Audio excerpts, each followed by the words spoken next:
Once more unto the breach, dear friends. Once more, or close the wall up with our English dead. In peace, there is nothing so becomes a man as a modest stillness and humility.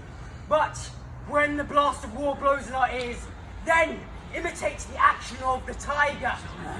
Stiffen the sinews, summon up the breath, disguise the hard nature with cold, favoured rage. Then lend the eye a terrible aspect. Let pride through the portage of the head like the brass cannon. Let the brow overwhelm it as fearfully as doth a rude rock or a hanging and Judge's confounded base, swelled with the wild and wasteful ocean. Hold hard the breath, set the teeth, stretch the nostril wide, and bend up every spirit to his full height. On, you noblest English, whose blood is fetched from fathers of war-proof, fathers that, like so many Alexanders have in these parts, from Mont to even fought, and sheathed their sword for lack of argument. Dishonour not your mothers, you must now attest, and those who you little father did beget you. Be copy now to men of grosser blood, and teach them how to war. And you, the yeoman whose limbs were made in England, show us here the mettle of your pasture. Prove that you are worth your breeding, which I doubt not, for there is none of you so mean and base that hath not a noble lustre in your eyes. I see you stand like greyhounds in the straight, straining upon the start. The game's afoot. Follow your spirit, and upon this charge, cry, God for Harry! Harry! England! England! To George!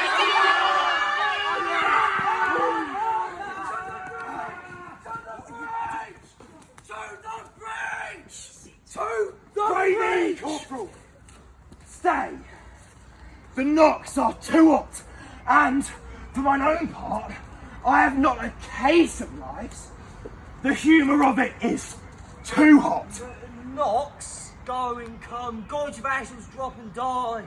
Iron sword and shield in a mortal field. Josh win, a mortal fame. Would I were in an alehouse in London, I would give all my fame for a pot of ale and safety. And I. If wishes would prevail with me, my purpose should not fail me, but thither would I. Back to the breach, you dogs! I'm on Oh, good shoes! I've been merciful to men mould. I bait them. Oh, good Borgov. I bait thy way.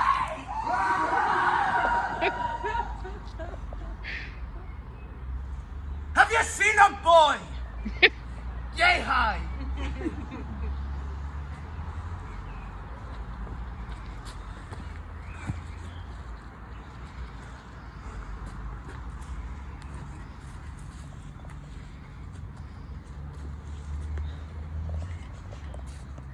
As young as I am, I have observed these three swashers. I am boy to them all three, though all they three, though they would serve me, could not be man to me. For three such antics do not amount to a man. For Bardolph, he is red-faced and white-livered, by the means whereof a face is out and fights not. And for Pistol, he hath a sharp tongue and a quiet sword.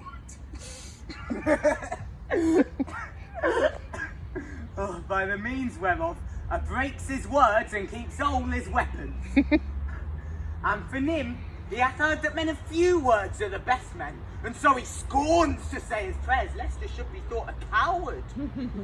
But his few bad words are matched with his few good deeds, for he never broke any man's head but his own, and that was against a post when he was drunk. They will steal anything and call it purchase. Bardolph stole a loot case, bore it 12 leagues and sold it for 3 halfpence. Nim and Bardolph are sworn brothers in filching, and in Calais they stole a fire shovel. They would have me as familiar with men's pockets as their gloves or their handkerchiefs, which makes much against my manhood. I must leave them in search for some better service, for their villainy goes against my weak stomach, and therefore I must cast it up.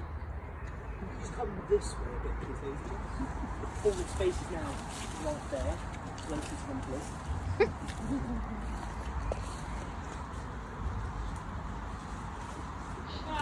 Come through, Ellen.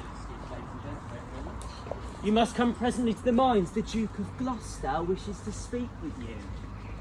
To the mines? Well, tell you the Duke, it is not so good to come to the mines, for, look you, the mines is not according to the disciplines of the war. The concavities of it is not sufficient, for, look you, the adversary is digged himself 4 yards under the countermines. But just I think we'll plough up all if there is not some better directions. The Duke of Gloucester, under whom the order of the siege is given, is altogether directed by an Irishman. A very valiant gentleman, I think. It is Captain McMorris, is it not? I think it be.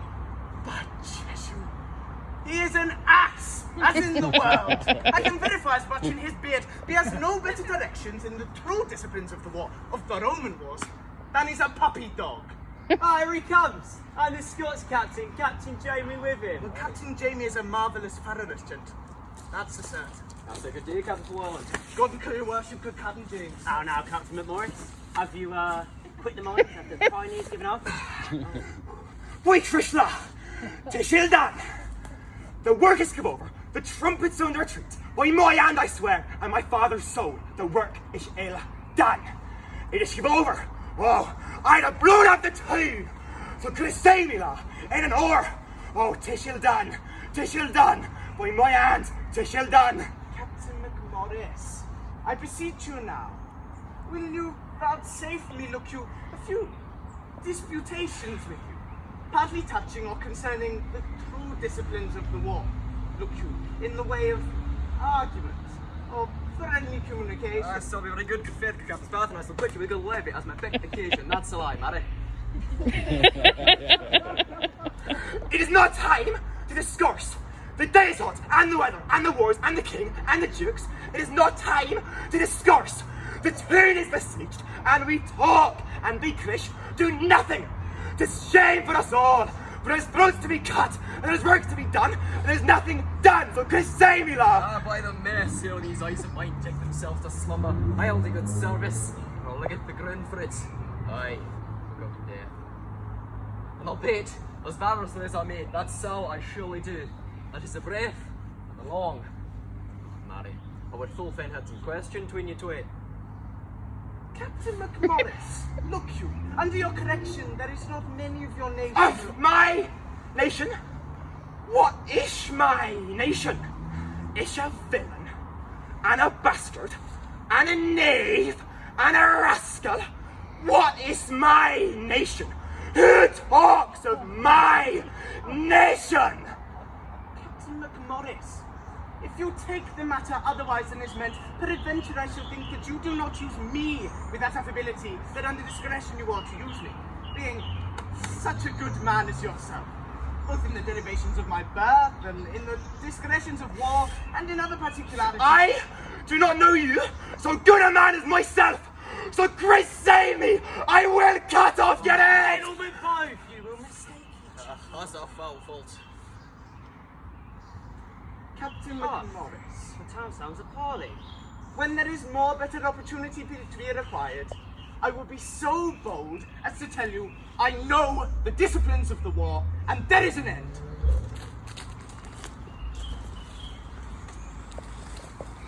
Well, we'd better see that parley. So can some of you filter along down here, mind the sparkling lights, just stop you falling down the slope into the pond, which we don't want. So if you can fire along, as many as we can get in there.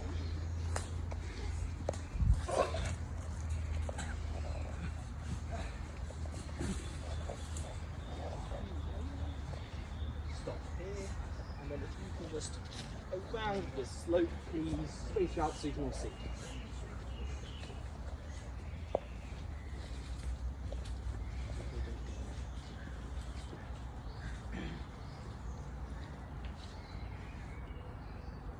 yet resolves the governor of this town.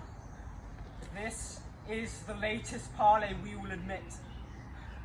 Therefore, to our best mercy give yourselves, or, like to men proud of destruction, defy us to our worst. For as am I a soldier, a name that in my thoughts becomes me best, if I begin the battery once again, I will not leave the half-achieved Harfleur, till in her ashes she lie buried. Therefore, you men of Harfleur, take pity on your town and of your people, whilst yet my soldiers are in my command, whilst yet the cool and temperate winds of grace o'erblows the filthy and contagious clouds of heady spoil, murder and villainy.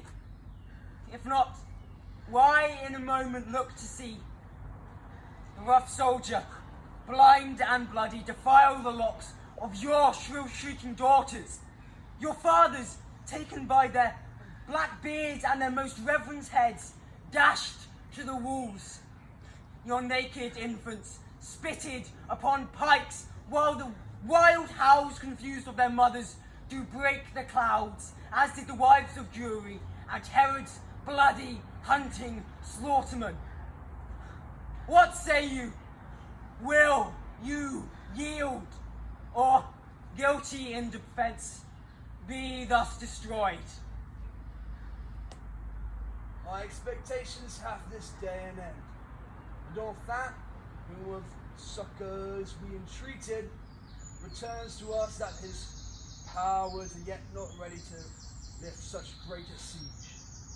Therefore, great King, we offer our town and lives to thy soft mercy. Enter our gates, dispose of us and ours, for we no longer are defensible. Open your gates. Come, Uncle Exeter. Enter Harfleur. There remain and fortify it strongly against the French. Use mercy to them all, for with sickness arriving in our men and winter coming on, we must retire to Calais. But tonight in Harfleur we are your guest. And then for tomorrow, for the march, we are addressed. Back over to the clearing. So, remember earlier I talked about Catherine, and with her to dowry Catherine. So, this is Catherine. Well, that's not Catherine. But Catherine will be along presently. Do you want to come a bit closer? You can come up to me for this one. No, closer.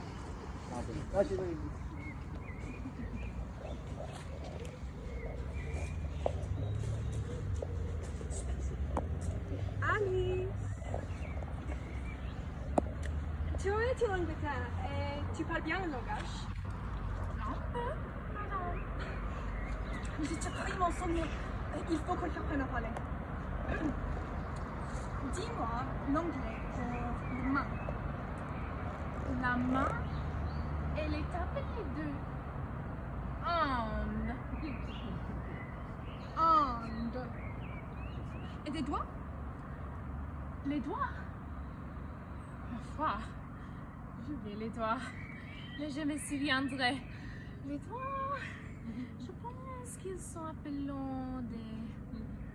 des fingres. Oui, des fingres. Les mains de hand, des doigts, des fingres. Je pense que je suis bon écolier. J'ai gagné 2 mots d'anglais vitement. Mais dis-moi l'anglais pour les ongles. Les ongles? Nous appelons des nails, madame. Nails. Écoutez, dis-moi si je parle bien. De hand, des fingres et de nails. C'est bien dit, madame. Il est fort anglais. Dis-moi l'anglais pour les bras. Hein? Des armes, madame. Et le coude? Des elbows. de elbow. Je n'ai dû apprendre par la grâce de Dieu et un peu de temps. Trop difficile, madame, comme je pense. Excusez-moi, Alice. Écoutez. De hand, de fingers, de nails, de arm, de bilbo. De elbow, madame. Oh, Dieu, j'ai oublié de elbow. Dis-moi l'anglais pour le col. De neck, madame. Et le menton? De cil. Le col du nez. Menton. Oui, ça fonctionnait en vérité. Vous connaissez le mot aussi droit que les natifs d'Angleterre. Maintenant, je vais faire la répétition de tous les mots que vous m'avez appris de ce présent. N'avez-vous pas déjà oublié ce que je vous ai enseigné? Non, Alice. Écoutez. De hand, de fingers, de nails. De nails, madame. De nails. De arm, de bilbo. Ça fonctionnait de elbow. Si dis-je elbow. Du neck et du chin. Alice, dis-moi en anglais pour le pied ou le robe.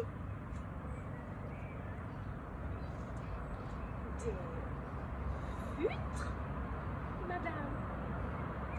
Et des coups. De futur et le compte.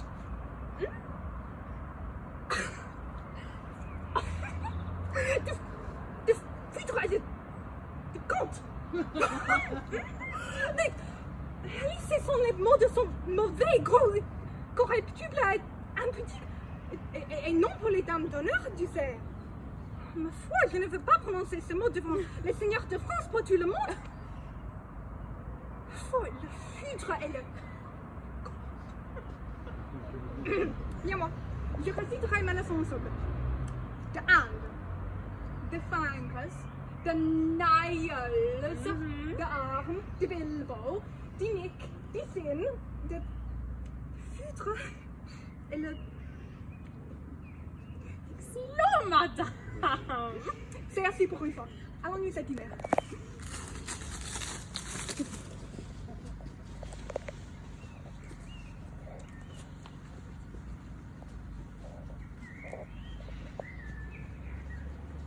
Certainly a bastard of a son. And if it be not fought with all, my lord, let us not live in France. Let us quit all and give our vineyards to a barbarous people. Oh, Dieu vivant. No more. But, basta, no more. No more basta. Madame Abby, if they march along, unfought with all, but I will sell my dukedom to buy a shrubbery and a dirty farm on that nook-shotten island of Albion. Jude the bataille. Where have they this metal? Ah, no. Is not their climate foggy, raw and dull, on whom, as in despite, the sun looks pale? The cocks their cold blood to such valiant heat, and shall our quick blood, spirited with wine, seem frosty? Our madams mock at us and plainly say our metal is bred out and they will give their bodies to the lust of English youth, to New Stormfront bastard warriors. They beat us to the English dancing skills. They teach us la volte is high and swift coentos. They say our grace is only in our hills and that really are most lofty otherwise. Where is Monto the Held? Speed our hence, let her greet England with our sharp defiance. Up, princes, and with the spirit of honor, edge more sharper than your swords, ye to the field. Charles Delabreath, High Constable of France. You Dukes of Bourbon, Burgundy, Orléans. High Dukes, great princes, barons, lords, and knights. Your great seats now quit your great shades. Bar, harry England, the streets to our lands, with pennons painted in the blood of Harfleur. Rush upon his host, out of the melted snow, into the valleys flow, vassal seats, the Alps the spit, and void his room upon. You're bow enough. Then the captive chariots into Rouen. Bring him our prisoner. This becomes the great Sorry am I, his numbers are so few. His soldiers sick and famished in their march. For when they shall see our army, he'll drop his heart into the sink of fear, and for his achievement, offer us his ransom. Therefore, Lord Constable, haste on Montjoy. Let us say to England that we send to know what willing ransom they will give.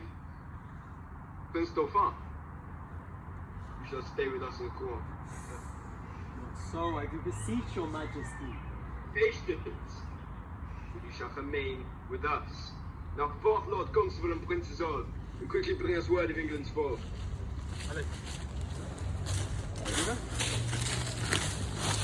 We're off to the English camp in Picardy.